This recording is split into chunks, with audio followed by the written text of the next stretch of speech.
在第二次世界大战时候，中国几乎没有汽车工业，那么中国国民党政府用的车都是从哪来的？都是些什么车？二战时，中国的工业基础薄弱，尤其是在抗日战争爆发后，中国国内的工业生产能力受到严重打击。国民党军队所使用的车辆很大程度上依赖于进口和外国援助，因此在第二次世界大战期间，国民党政府使用的车辆还真的种类繁多。这些车辆在军事运输、后勤保障、指挥调度以及战斗行动中发挥了至关重要的作用。下面详细介绍国民党政府在二战期间使用的几种主要车辆类型及其来源。抗日战争期间，尤其是在1941年太平洋战争爆发后，中国与美国、英国等同盟国的关系更加紧密。为了支援中国的抗日战争，美国通过租借法案向中国提供了大量的军事装备，其中包括大量的卡车、吉普车和其他军用车辆。这些车辆大多通过驼峰航线或者滇缅公路运到中国，为国民党军队提供了重要的运输和后勤支持。普利利斯 MB 吉普车是国民党军队在二战期间使用最广泛的轻型军车之一。这种车不仅机动性强，适应各种复杂地形，而且极具耐用性。在前线，吉普车经常被用作指挥车、侦察车和轻型运输车。由于其尺寸较小，吉普车可以轻松穿越山地、河流等复杂地形，成为了中国战场上不可或缺的交通工具。美国道奇公司生产的 WC 系列军用卡车是中国军队在二战期间的重要运输工具。这些卡车分为多种类型，包括轻型军用卡车、救护车、通讯车等。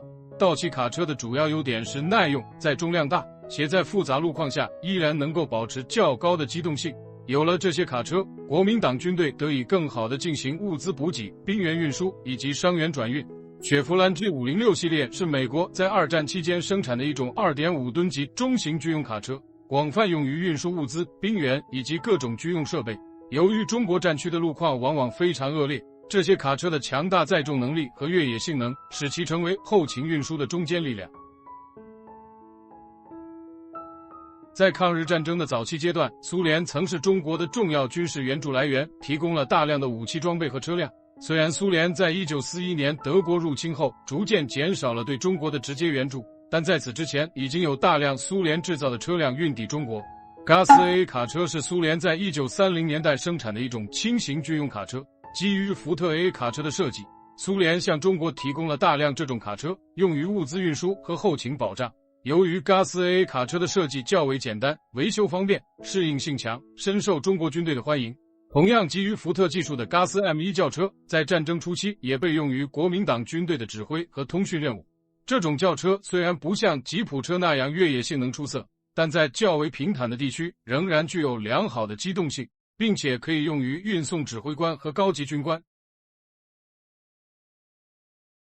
在抗日战争中，国民党军队在多个战场上缴获了大量的日军车辆，这些车辆多为日本国产。虽然在设计上往往不如美式和苏式车辆先进，但在物资缺乏的情况下，这些缴获车辆为中国军队提供了宝贵的补充。日野是日本一家著名的汽车制造商，二战期间为日军提供了大量的军用卡车和运输车辆。国民党军队在缴获日军车辆后，经常会将其改装用于自己的后勤运输任务。丰田在战争期间也生产了大量的军用卡车，特别是丰田 GB 系列卡车，成为日军的重要运输工具。国民党军队在战场上经常能够缴获到这些卡车，并将其用于运输物资和人员。在抗日战争的早期阶段，国民党政府还从欧洲各国进口了一些车辆，虽然数量较少，但这些车辆在战争初期也发挥了一定作用。随着欧洲战场形势的变化以及日本对中国的封锁，欧洲进口车辆的数量逐渐减少。在1930年代，国民党政府从德国进口了一些奔驰卡车，用于军事运输和政府机关的使用。这些卡车以其高质量和耐用性著称，但由于数量有限，对整体战争形势的影响较小。意大利的菲亚特公司也曾向国民党政府提供过一些卡车，主要用于政府机关和较为富裕的地方军阀使用。这些车辆在抗日战争的初期发挥了一些作用，但随着战争的持续，这些车辆逐渐被淘汰或损毁。尽管中国的工业基础较为薄弱，但在抗日战争期间，国民党政府和部分地方军阀也尝试自行制造和改装一些车辆。例如，重庆、昆明等地的一些汽车修理厂对从国外进口的车辆进行组装、改装，以适应中国复杂的地形和战场需求。这些自制或改装的车辆虽然数量不多，但在物资极度匮乏的情况下，也为国民党军队提供了一定的帮助。在二战期间，国民党政府使用的车辆种类繁多，主要依赖于外国援助缴获的敌军装备以及少量的国产车辆。美国的租借法案为中国提供了大量的军用车辆，包括威利斯吉普车、道奇卡车、雪佛兰卡车等。这些车辆在国民党军队的抗战过程中起到了至关重要的作用。此外，苏联的早期援助和缴获的日军车辆也为国民党军队提供了重要的补充。由于中国当时的工业基础薄弱，加之战争对国内生产的严重破坏，国民党军队在二战中的车辆装备主要依赖进口和外援。这些车辆在战场上发挥了重要作用，尤其是在后勤运输、指挥调度和战场机动等方面，极大地提升了国民党军队的战斗力和持续作战能力。感谢收看本期视频，喜欢的请点个免费的赞赞。